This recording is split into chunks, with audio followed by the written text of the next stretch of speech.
So what we're going to do now is we're going to try to describe subsets of a ring that generalize what we just saw for kernels of ring homomorphisms.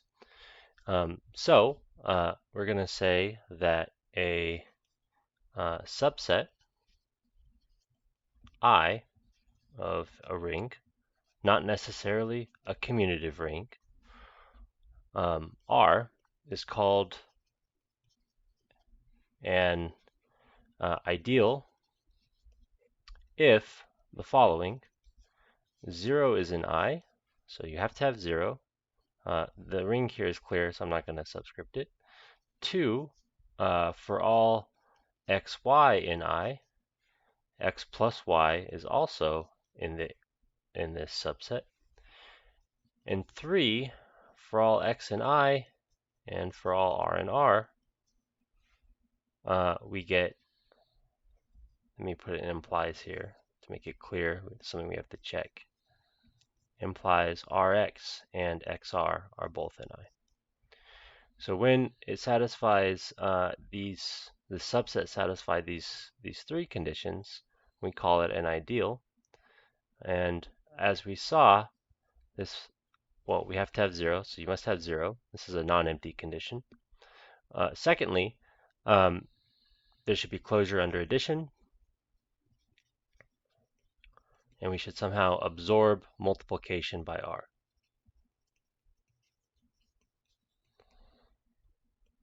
Now, technically, if you were to go and you were to look at a different textbook, let's just notice this real quick. So as a cautionary note, this is technically the definition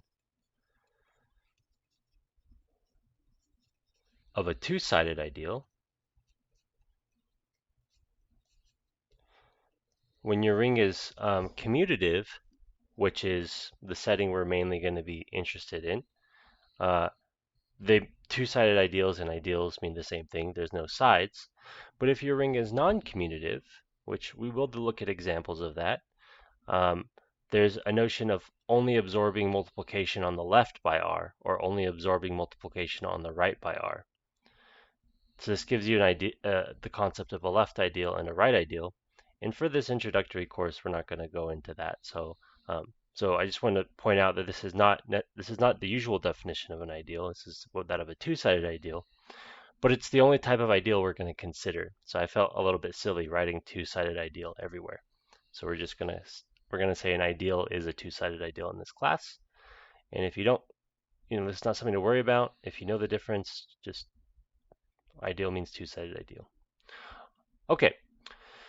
So the first thing to do when we have a new concept is to collect a bunch of examples. So let's look at some examples real quick. And the first example is going to be a theorem.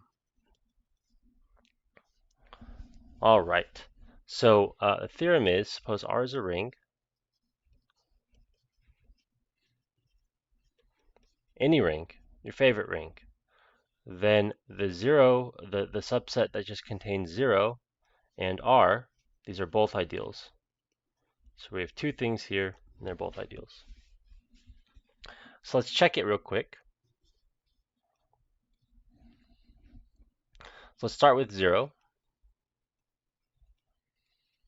And we have to go through those three checks. So let's just label them. 0 is in 0. I hope we all agree about that. We have to show that 0 is closed under addition. So we have to take a random 2 elements in 0. Okay, there's only one element to pick though. We can only pick 0 for both of our elements. So we have to check that when we when we add the only element in 0 with itself, we get 0. Well, we stay in that ideal, and certainly we do. So there's almost nothing to check there. And 3, pick any R and R. Well, pick is not a good word to use.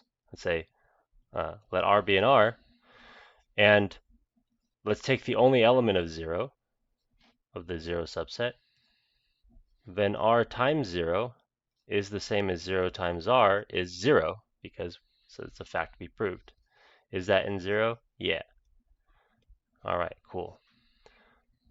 So the zero subset, the subset that just contains zero, is always an ideal.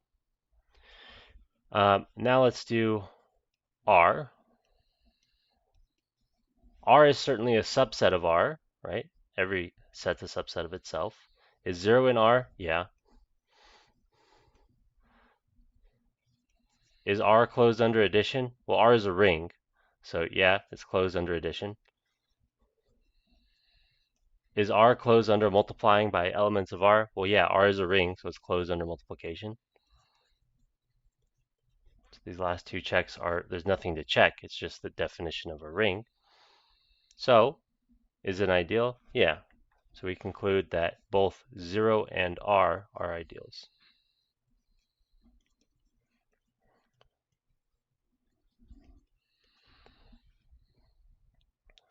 Okay, so 0 and R are ideals of any ring.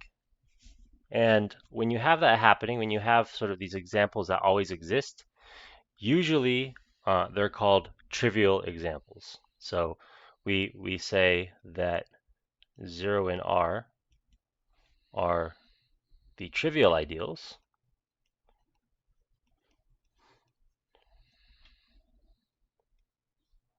Maybe just highlight this in green like that. If I is an ideal and I is not equal to 0 or R, then I is called a non-trivial ideal. I know, great language, but it's simple and it expresses what we need to express. And lastly, an ideal I is proper if it's proper as a subset. So if I is not equal to R, it's an honest subset. So 0 is proper, but of course R is not. It's not a proper ideal. All right, so we'll do more examples in the coming videos, but any ring always has at least two ideals.